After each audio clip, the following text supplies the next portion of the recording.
Aoba! E aí galera, como é que vocês estão? No vídeo de hoje vamos falar de RUR, Robôs Universais de Rossum.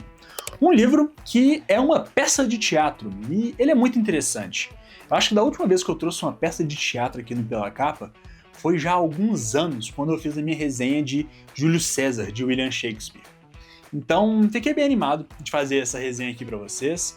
É um livro que, apesar de ter sido escrito já há bastante tempo, ele é extremamente atual, traz reflexões importantíssimas para a gente poder refletir mesmo nos dias de hoje. Aqui no vídeo eu quero fazer primeiro a contextualização da obra, sobre a estrutura dela, o contexto no qual ela foi criada e por que ela é tão importante. Vou falar um pouquinho da história e vou trazer para vocês também no final do vídeo algumas reflexões e opiniões que eu tenho sobre ela. Tudo isso logo depois da vinheta.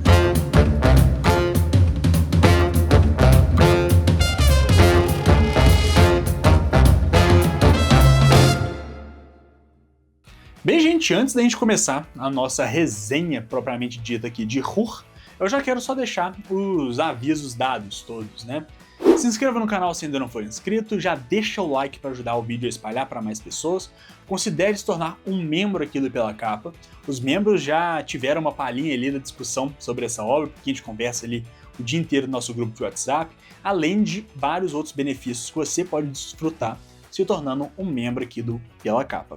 Além de que, se você quer ajudar o canal sem gastar nada a mais por isso, tem os links da Amazon aqui de afiliados na descrição, que você pode fazer a compra de RUR e ajudar muito o canal com uma pequena comissão. Mas bem, com esses avisos dados, bora agora sim começar com a nossa resenha. RUR foi lançado em 1920, num cenário pós-Primeira Guerra Mundial.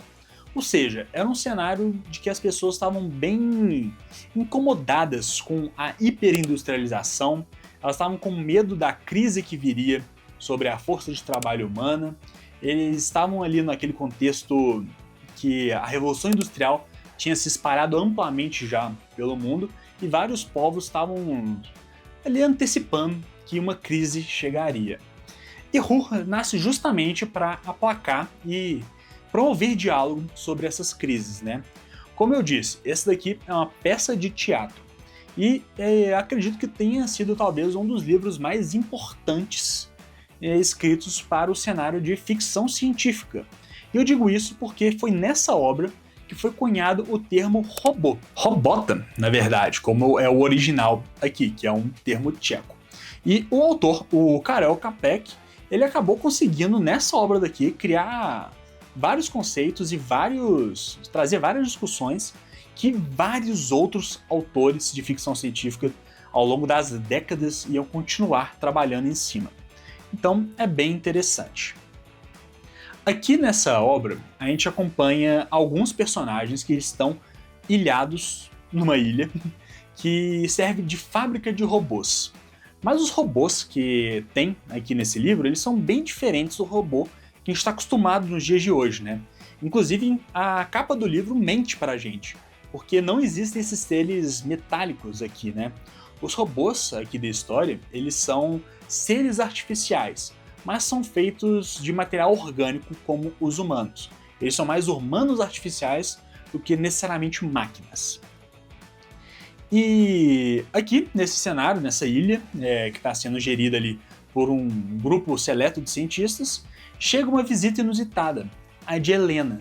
Helena é uma garota rica, filha de um magnata importante aí e tudo mais, e ela vai para a ilha justamente para tentar orquestrar uma libertação dos robôs.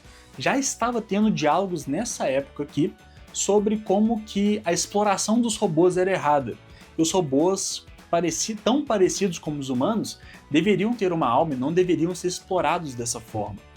E dá pra ver aqui como que é interessante que antes mesmo de ter existido o termo robô, a gente já tá pensando aqui, o autor já estava pensando na exploração das máquinas.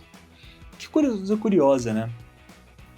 Mas a Helena aqui, ela acaba compreendendo ali como é que funciona mais a fábrica e tudo mais, ela se encanta pela produção, no sentido não de endossar a produção, mas de ser extremamente curiosa e deslumbrada com o conceito dos robôs em si. Então, ela decide ficar e conhecer mais sobre a fábrica. Isso tudo se passa no prólogo aqui da história. A história é dividida em 4 partes, em um prólogo e 3 atos. E entre cada um desses atos há uma pequena descrição sobre o cenário que nós estamos vendo em tela, né? Em tela não, no palco. Se trata de uma peça de teatro. E fora isso, são exclusivamente diálogos que vão montar essa história. O que deixa essa leitura muito simples. Talvez simples não seja a palavra melhor, né? Porque é uma leitura cheia de significado e cheio de pensamentos importantes. Mas é uma leitura muito fluida. E é muito interessante. É um livro que ele é meio inspoileável, assim, porque a premissa dele é a sua história na completude. Aqui a gente tem essa garota que vai para a ilha, ela começa a se encantar pelos robôs, a gente começa a ter discussões sobre ética, moralidade e todos esses conceitos interessantíssimos, até o momento que explode uma grande revolta dos robôs no mundo, e a gente coloca todos esses personagens que tinham tanta certeza sobre a fabricação dos robôs em xeque. Então, é basicamente essa a história. E, sinceramente, isso não é o importante do livro, porque tudo isso você conseguiria ler aqui na sinopse. O importante do livro são a forma como os personagens reagem a essas coisas.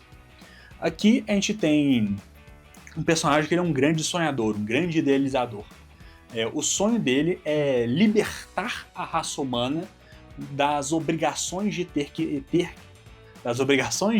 trabalhar, das obrigações de ter que fazer trabalhos pesados, submeter a horas excruciantes por salários pequenos. E, em contrapartida, nós temos a Helena, que ela é uma grande idealista. E ela começa a convencer algumas pessoas sobre isso, convencer as pessoas sobre direitos dos robôs e coisas dessa natureza. A gente tem aqui um dos principais cientistas que ele começa a fazer alguns experimentos para tentar colocar uma certa forma de alma nos robôs. Então, tem personagens muito interessantes que trazem muitas discussões separadas. Mas o grande tchan aqui são realmente as reflexões que o livro nos traz. Um dos acontecimentos do livro, quando já a produção de robôs está amplamente sendo utilizada no mundo e os seres humanos não têm que trabalhar, é uma grande perda de propósito na vida. A taxa de natalidade despenca e os seres humanos eles se rendem aos prazeres da vida, né? E eu achei muito curioso, porque é exatamente isso que acontece também em O Fim da Infância, outro livro que a gente resenhou aqui no canal. A falta do propósito faz com que a raça humana comece a definhar por si só. E eu achei muito interessante, né? Porque esses dois autores trabalharam da mesma forma aí esse conceito, o perigo do ócio para a raça humana. Inclusive eu vou deixar o vídeo que eu fiz sobre O Fim da Infância nos cards finais, quando o vídeo acabar. Vale a pena você dar uma conferida se ainda não conferiu. Outro conceito interessantíssimo aqui, né? Depois que os robôs se organizam no mundo para começar a sua revolta, né?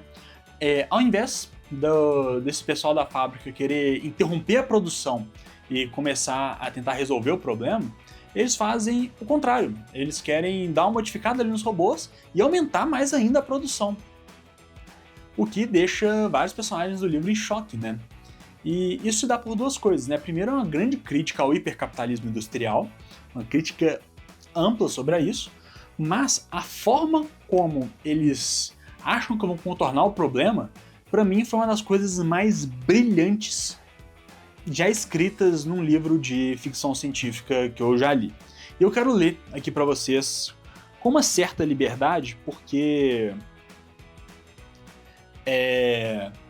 como é peça, né? Eu não vou ficar interpretando um monte de personagem aqui, mas eu vou passar a ideia central para vocês. Isso aqui é depois da revolta. Queremos ampliar a fabricação de robôs. Mas agora, justo agora, depois dessa revolta? Sim, exatamente depois dessa revolta. Não existirá mais apenas uma fábrica. Não serão mais robôs universais. Vamos fundar uma fábrica em cada país e em cada estado. E sabe o que essas novas fábricas vão produzir? Robôs nacionais. Quer dizer que cada fábrica vai produzir robôs de cores diversas, cores de cabelo diversas e línguas diversas, que serão alheios uns aos outros como pedras, que nunca mais vão poder entender uns aos outros, e que assim nós humanos, vamos educá-los minimamente para esse objetivo, para que um robô, até a tumba, sempre odeie mortalmente outro robô com o CEO de uma fábrica diferente. Vamos fazer robôs negros, robôs suecos, robôs italianos e robôs chineses. Daí, quero ver alguém meter nos miolos deles organização e fraternidade. Eu achei brilhante essa parte porque, de certa forma, eles dizem que para combater a união dos robôs, que eles se organizem como um só, temos que transformá-los mais como nós humanos, onde cores de pele, fronteiras, visto, religião, tipo de cabelo, as coisas mais banais possíveis nos dividem. E é um diálogo extremamente atual, mesmo tendo sido escrito em 1920, sabe? A gente está vendo o que está acontecendo aqui na América Latina, nos Estados Unidos, na guerra da Ucrânia, e como que isso é curioso, perverso e poderoso, a crítica aqui feita na literatura, né? É muito interessante. O livro ele tem um desfecho muito bacana, isso eu já não vou entregar para vocês, o ato final do livro, né? Porque realmente eu acho que vale a pena a leitura. Mas apesar de ser um livro muito curto, aqui, é um livro de 253 páginas, que voam na sua mão, que nem eu disse, eu li ele extremamente rápido. É um livro que tem muita reflexão, e é uma das obras de ficção científica mais interessantes que eu já li na minha vida. Eu gostaria muito de poder ver essa peça daqui em teatro. Quem sabe um dia chega aqui no Brasil essa peça de forma itinerante, eu adoraria ver. Mas é isso, gente. Eu deixo aqui altamente minha recomendação da leitura para vocês de Os Robôs Universais de Rossum. Como eu disse, se quiserem comprar, o link está aqui na descrição. Mas eu quero que vocês me informem aqui nos comentários o que vocês acharam, se vocês se interessaram e qual dessas reflexões mais te chamou a atenção, né? Eu acho que é muito legal esse livro e recomendo que vocês façam a leitura. Como prometido, vou deixar aqui 2 vídeos para vocês. Aqui o vídeo de O Fim da Infância, que aí você pode ver esse paralelo entre as 2 obras, que é muito interessante. E aqui embaixo eu vou deixar o meu vídeo de Júlio César de Shakespeare, o outro teatro que eu trouxe aqui no canal para vocês. Mas bem, gente, o vídeo fica por aqui e até a próxima.